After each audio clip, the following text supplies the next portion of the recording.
Praise the lord. ప్రియ దేవుని బిడ్డలారా, ప్రభువైనేసుక్రీస్తు నామంలో మీ అందరికీ మా హృదయపూర్వకమైన వందనాలు తెలియపరుస్తూ ఉన్నాం. ప్రతిదినం ప్రభు వాగ్దానం అనే కార్యక్రమంలోనికి ప్రేమతో మిమ్మల్ని ఆహ్వానిస్తూ ఉన్నాం. దేవుని బిడ్డలారా, క్షేమంగా ఉన్నారా? ఈ ఉదయకాలం మీరు ప్రార్థించారా? ప్రతిరోజు ప్రార్థించండి, వాక్యం చదవండి. అనుదినం శ్రేష్టమైన వాగ్దానం ద్వారా ప్రభు మనతో మాట్లాడుతూ ఉన్నారు కనుక ప్రతిరోజు ఈ వాగ్దాన కార్యక్రమాన్ని వీక్షించండి, ప్రార్థనలు ఏకీభవించండి, వాగ్దానాన్ని స్వతంత్రించుకునండి. అంతేకాక మరి వాగ్దానాన్ని ఇంకా అనేకులకి మీరు షేర్ చేయండి. మీ బంధువులు, ప్రియులు, స్నేహితులు, మరి అన్యజనులైన ఇతర ప్రజలకు సైతం మనం దేవుని యొక్క వాక్యాన్ని, వాగ్దానాన్ని ఈ ఉదయకాలమే మరి ప్రకటించడం ద్వారా, షేర్ చేయటం, వారికి తెలియపరచడం ద్వారా మనకు తెలియదు నానా విధమైన సమస్యలు, ప్రతికూలతలు, పోరాటాలు, ఉదయకాలం లేవగానే భయం, దుఃఖంతో ఉండేవారు అనేకులు ఉంటారు కనుక మరి మీకు తెలిసిన వారందరికీ, మీ స్నేహితులకి, మీ యొక్క రిలేటివ్స్కి, మీ రక్త సంబంధికులకి, అనేకులకి ప్రతి ఉదయకాలం మీరు చూస్తూ మరి షేర్ చేయండి. తద్వారా వారు దీవించబడతారు. ఆ దీవెనను, ఆ ఆశీర్వాదాన్ని దేవుడు మీకు నూరంతలుగా దయచేస్తాడు. ఆమేన్, హల్లెలూయా.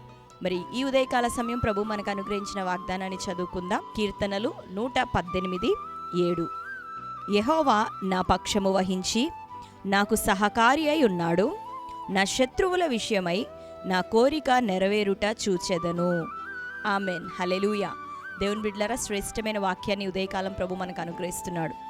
అవును, ఇది తన భక్తుల జీవితంలో తన మాటను అనుగ్రహించిన దేవుడు రిసీవ్ చేసుకున్నవారు, దానిని పొందుకున్నవారు నిరీక్షణతో మరి ప్రభువు పట్ల ఆ యొక్క ఎటువంటి సందేహము లేనటువంటి నిశ్చయతను కనపరుస్తూ పలికినటువంటి వచనం ఈ ఉదయకాలం ప్రభు మనకు అనుగ్రహిస్తున్నాడు. మనం చదువుకున్నాం కదా, యెహోవా నా పక్షమున ఉండి నాకు సహకారి అయి ఉన్నాడు, కాబట్టి నా శత్రువుల విషయమై నా కోరిక నెరవేరుట నేను చూచెదను. దేవుని బిడ్డలారా, నరులు నాకేమి చేయగలరు అని పై వచనాల్లో మనం చదువుతున్నాం. మనుషులను, రాజులను నమ్ముకున్నట కంటే యెహోవాను ఆశ్రయించటం మేలు. మన జీవితాల్లో కొన్ని సందర్భాల్లో మనకి తోబుట్టిన వారు, మన యొక్క తల్లిదండ్రులు కొన్ని సందర్భాల్లో మనకి సహకారులుగా నిలబడలేరు. కొన్ని సందర్భాల్లో మనకి ఆపదలో వారు ఆశ్రయంగా ఉండలేరు. కానీ మరి నీ దేవుడు నిన్ను ప్రేమించి నీ కొరకు తన ప్రాణం ఇచ్చిన దేవుడు ప్రతి ప్రతికూలతల్లోనూ, ఆపత్కాలంలోనూ, శ్రమలోనూ, దుఃఖములోను, నీ ప్రతి పోరాటాల్లోనూ ఆయన నీకు తోడుగా ఉండేటటువంటి దేవుడు, ఉండగలిగిన వాడు. కాబట్టి నీవు నీ దేవుణ్ణి నీకు సహకారిగా నువ్వు చేసుకున్నట్లయితే, ప్రభువుకి ఇష్టకరమైన జీవితాన్ని నువ్వు జీవించగలిగితే, ఆయన సన్నిధి నీకు తోడుగా ఉండునట్లుగా ఆయన చిత్తమేంటో ఎరిగి ఆయన ఇష్టాన్ని నువ్వు జరిగిస్తూ ఉన్నట్లయితే నిశ్చయంగా నీ దేవుడు నీకు సహకారిగా ఉండబోతున్నాడు. నీ పక్షముగా నీ దేవుడు ఉండబోతున్నాడు. కాబట్టి ఆయన నీతో కదులుతుండగా, నీకు తోడై ప్రభువు ఉండగా నీ శత్రువుల విషయమై నీ కోరిక నెరవేరట నువ్వు చూడబోతూ ఉన్నావు. శత్రువులు అనగానే మనుషులని కాదు, కానీ శత్రువు అనగా మన ఆత్మీయ జీవితాలకు మనం ప్రాధాన్యతనివ్వవలసి ఉన్నాం. భౌతిక సంబంధమైనటువంటి జీవితం ఈరోజు ఉండి రేపు పోయేది, కానీ మనకి నిరంతరం పర్మనెంట్గా ఇటర్నల్గా ఉన్నటువంటి మన ఆత్మీయ విషయమై మన శత్రువు ఎవరు అంటే అపవాది, సాతాను. నిశ్చయంగా వాడి విషయమై మన కోరిక మనం నెరవేరటం చూడబోతూ ఉన్నాం. ఎందుకంటే దేవుడు నీ పక్షాన మేలు చేయబోతున్నాడు. లోకపరంగా ఒకవేళ ఇతర మనుషులు, ప్రజలు నీకు పగవారుగా ఉన్నప్పటికీ నీవు నీ ప్రవర్తన నీ దేవునికి ప్రీతికరమైనదిగా ఉంచుకోగలిగితే, ఆ రీతిగా నువ్వు మార్చుకోగలిగితే, ఆయన అన్నాడు కదా, నీ శత్రువులను సైతం నీకు మిత్రులుగా నేను చేసేదనని.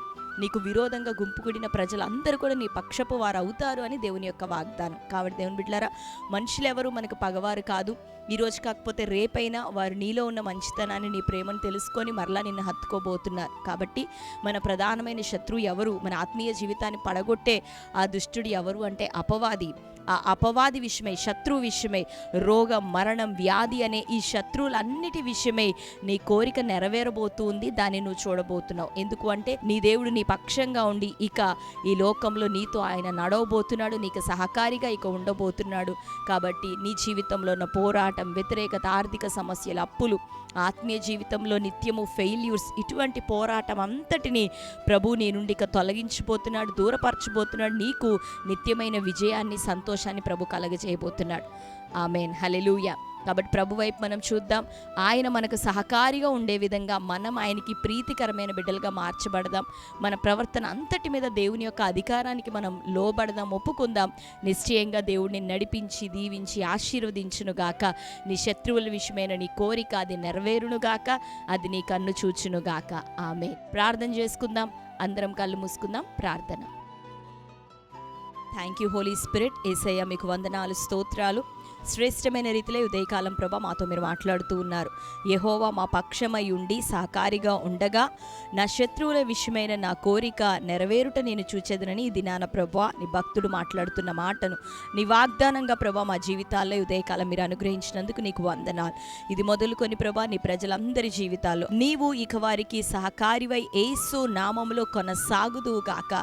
నీవు ప్రభా మా అందరి పక్షంగా ఉంటూ ప్రభా కదులుతుండగా మా జీవితంలో ప్రతి విధమైన ప్రతికూలతలు, శోధన, మరణం, వ్యాధి, రోగం, అప్పులు, ఆర్థిక కాడి ప్రభ, ప్రతి విధమైన నిరుద్యోగం, ఫెయిల్యూర్ ప్రభ, ఆత్మీయ జీవితంలో పోరాటాలయ్యా, నిష్ఫలమైన ఆత్మీయ జీవితాలు ఇవన్నీ కూడా ప్రభా కనుమరుగవునుగాక.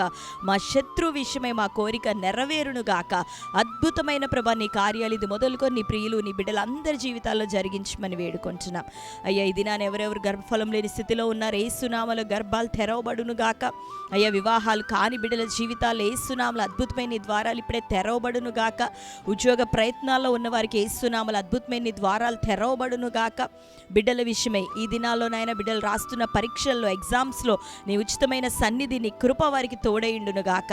నీవు వారికి సహకారుడివై ప్రభా వారు మంచిగా చదివి ప్రిపేర్ అయ్యి ప్రార్థనాపూర్వకంగా సిద్ధపడుతున్నాయినా చక్కగా తన ఎగ్జామ్స్ రాయడానికి కృప చూపించండి. ఎంతమంది ఏకీభవిస్తున్నారో ప్రభా వారందరి జీవితాల్లో మంచి రిజల్ట్స్ ప్రభా ఈ ఎగ్జామ్స్లో దయచేయమని వేడుకుంటున్నాం. తల్లిదండ్రులు, చిన్నలు, పెద్దలు ప్రతి వారిని ఆశీర్వదించండి. వ్యాపారంలో నష్టాలు కొట్టివేయబడును గాక, నిరుద్యోగం తీసివేయబడును గాక. యేసు నామలో దీర్ఘకాలిక వ్యాధులు, రోగాల నుండి విడుదల కలుగును గాక. ప్రతి బంధకాల నుండి నీ ప్రజలకు విడుదల అనుగ్రహించే సాక్షులుగా నిలబెట్టమని ప్రార్థిస్తూ ఈ ఉదయకాలం బర్త్డే, మ్యారేజ్, యానివర్సరీ సెలబ్రేట్ చేసుకున్న బిడ్డలందరినీ దర్శించండి అయ్యా. యేసు నామలో వారందరికీ దీవెన, ఆశీర్వాదం కలుగును గాక, సమృద్ధి కలుగును గాక. వారి ప్రతి అవసరతని ఈ సంవత్సరం మొదలుకొని మీరు తీర్చండి, సాక్షులుగా నిలబెట్టమని, అటు వారిని దీవిస్తూ మీద ఆశలంగా ఆశీర్వదించమని యేసు నామంలో ప్రార్థిస్తున్నాం తండ్రి, ఆమేన్.